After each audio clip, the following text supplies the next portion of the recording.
Broken bonds, shattered souls, the invisible trauma of family separation.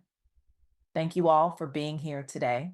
I'm truly honored to stand before you to share profound insights gained from an extraordinary conversation with Zellima Goode on the Pink Parachute Diaries podcast. Zellima is not just an advocate, she is a force of nature whose work illuminates the hidden struggles of family reunification following deportation, addiction, and mental health challenges. Her voice, powerful, authentic, and unwavering, brings clarity to an issue affecting millions, yet remains largely invisible in our national conversation.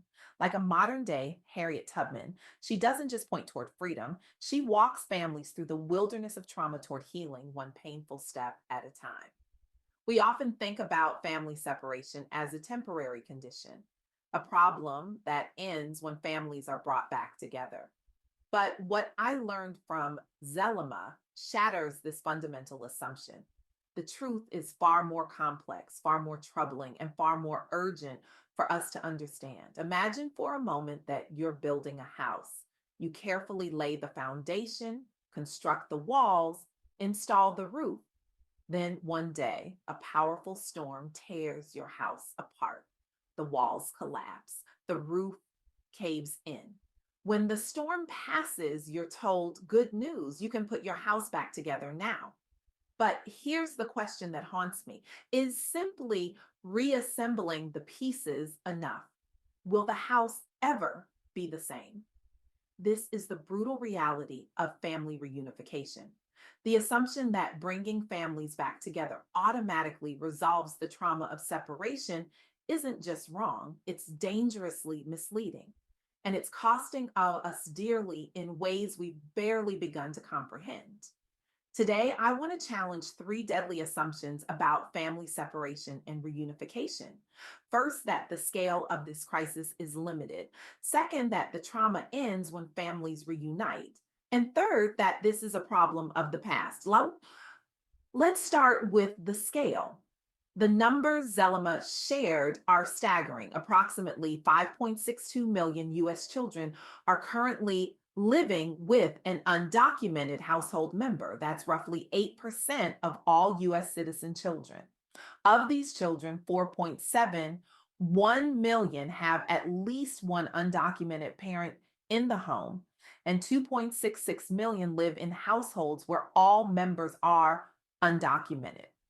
These aren't just statistics. These are children waking up every morning wondering if today is the day their family will be torn apart. These are parents making emergency plans for who will care for their US citizen children if they're suddenly deported. These are communities existing in a perpetual state of terror, a psychological war zone where the enemy is uncertainty itself.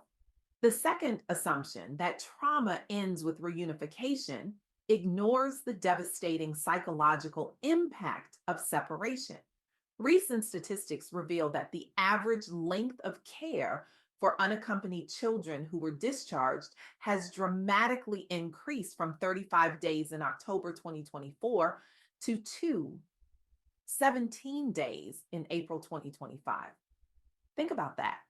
Children separated from their parents for over 7 months, 7 months during which they are developing, forming attachments, experiencing the world without their primary caregivers. The psychological wounds created during these separations don't simply heal when families are reunited. They fester, they transform, they manifest as attachment disorders, trust issues, anxiety, depression, and in many cases, addiction. The third assumption, that family separation is a problem of the past, is perhaps the most dangerous. Despite public perception that family separation policies ended years ago, an estimated 1,400 of the approximately 5,000 minors separated during the first Trump administration have still not been reunited with their parents as of May 2025.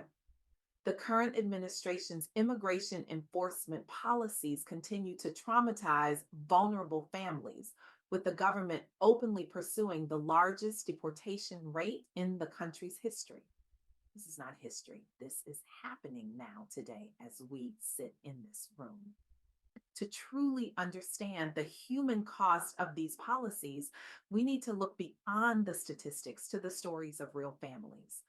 Let me tell you about the Perez Ramirez family. Maria Perez Ramirez came to the United States 15 years ago, fleeing domestic violence that nearly claimed her life. Here, she built a new existence, working two jobs to support herself and eventually her daughter, Yoselin, who was born in the US and is therefore a citizen. But Yoselin was diagnosed with a rare kidney disorder at age 3, a condition that requires specialized medical care available here, but virtually non existent in Maria's home country. Now, after years of legal battles, Maria faces an impossible choice: leave her daughter behind in the US or take her to a country she's never known, potentially compromising the medical care keeping her alive.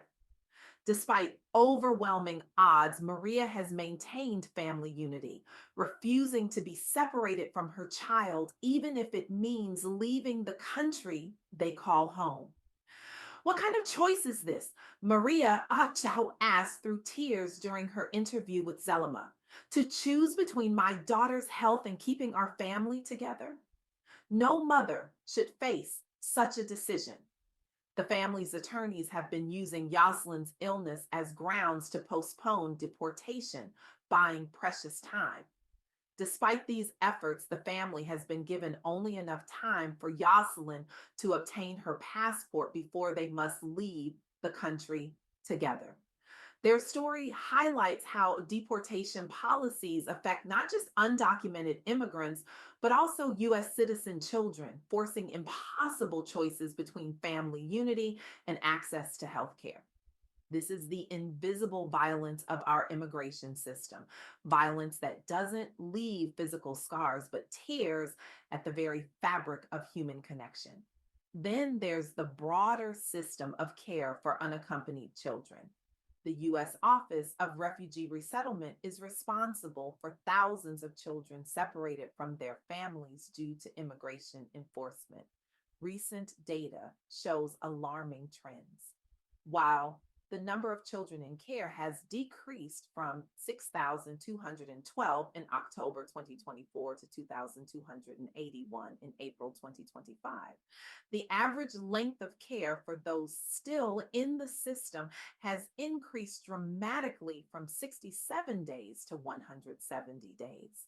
The system has significant capacity with over 15,000 operational beds, but is operating at only 15% capacity as of April 2025. This suggests a shift in policy rather than resource limitations. Children are spending much longer periods separated from their families, with profound implications for their mental health and family dynamics upon eventual reunification. 8-year-old Miguel spent 189 days in government care after being separated from his father at the border. When they were finally reunited, Miguel didn't recognize the man standing before him. He called me Senor, his father told Zellima, his voice breaking. My own son called me Sir instead of Papa. This is the reality of prolonged separation. Children forget their parents' faces. They forget the sound of their voices. They forget the feeling of safety that comes from being held by someone who loves you unconditionally. Perhaps most troubling is the ongoing nature of family separation. Despite years of effort, approximately 1,400 children separated during the first Trump administration have still not been reunited with their parents as of May 2025. The current administration's deportation campaign has made reunification efforts more difficult, with policies that prioritize enforcement over family unity.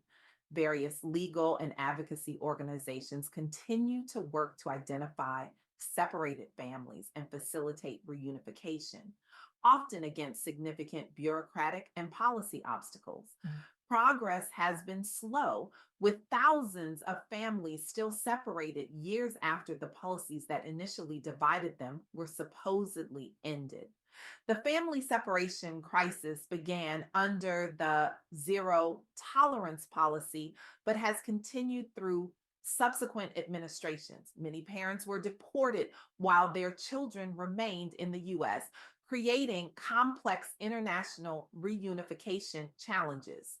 As Maya Angelou once said, history, despite its wrenching pain, cannot be unlived, but if faced with courage, need not be lived again.